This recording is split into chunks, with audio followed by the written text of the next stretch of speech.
अगर बदलाव से कुछ अच्छा होता है तो बदलाव अच्छा है। मैंने छोटी छोटी बातों को दिल से लगाना छोड़ दिया है। मेरे पीठ पीछे या आगे कोई कुछ भी कहे, कहता रहे, मैंने उसे अपमान समझना छोड़ दिया है। मुझे नहीं साबित करना कि मैं एक अच्छी इंसान हूँ। अगर किसी को ठीक लगती हूँ तो ठीक, नहीं लगती हूँ तो और भी बढ़िया। अब मुझे नहीं मांगनी बेवजह माफी और ना ही मुझे महान बनना है। मुझे कोई समझे या ना समझे, मैं खुद को समझने लगी हूँ। नहीं रहा मुझे महफिलों का शौक, अब मैं खुद को पर्याप्त लगने लगी हूँ। लोगों को तो सब गलत ही लगता है, इसलिए मैंने वो करना सीख लिया जो मुझे सही लगता है। जब मैं अपनी ही लाइन में सबसे पीछे खड़ी हुआ करती थी तो लोग मुझे बेवकूफ बोलते थे। अब खुद को आगे कर लिया तो भी बड़ी दिक्कत है। किसको कहाँ दिक्कत है ये उनकी दिक्कत है। कोई मेरा सम्मान करे या ना करे, मैंने खुद को ज्यों का त्यों स्वीकार लिया है। बात अहम या वहम की नहीं है, लेकिन अब मुझे अपनी कीमत का एहसास हो चुका है। इसलिए हो तुमको जो पसंद, अब वो बात हम नहीं कह पाएंगे। जीवन के यहाँ तक के सफर में जिसका जो भी रोल था,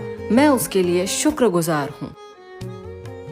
अगर बदलाव से कुछ अच्छा होता है तो बदलाव अच्छा है। मैंने छोटी छोटी बातों को दिल से लगाना छोड़ दिया है। मेरे पीठ पीछे या आगे कोई कुछ भी कहे, कहता रहे, मैंने उसे अपमान समझना छोड़ दिया है। मुझे नहीं साबित करना कि मैं एक अच्छी इंसान हूँ। अगर किसी को ठीक लगती हूँ तो ठीक, नहीं लगती हूँ तो और भी बढ़िया। अब मुझे नहीं मांगनी बेवजह माफी और ना ही मुझे महान बनना है। मुझे कोई समझे या ना समझे, मैं खुद को समझने लगी हूँ। नहीं रहा मुझे महफिलों का शौक, अब मैं खुद को पर्याप्त लगने लगी हूँ। लोगों को तो सब गलत ही लगता है, इसलिए मैंने वो करना सीख लिया जो मुझे सही लगता है। जब मैं अपनी ही लाइन में सबसे पीछे खड़ी हुआ करती थी तो लोग मुझे बेवकूफ बोलते थे। अब खुद को आगे कर लिया तो भी बड़ी दिक्कत है। किसको कहाँ दिक्कत है ये उनकी दिक्कत है। कोई मेरा सम्मान करे या ना करे, मैंने खुद को ज्यों का त्यों स्वीकार लिया है। बात अहम या वहम की नहीं है, लेकिन अब मुझे अपनी कीमत का एहसास हो चुका है। इसलिए हो तुमको जो पसंद, अब वो बात हम नहीं कह पाएंगे। जीवन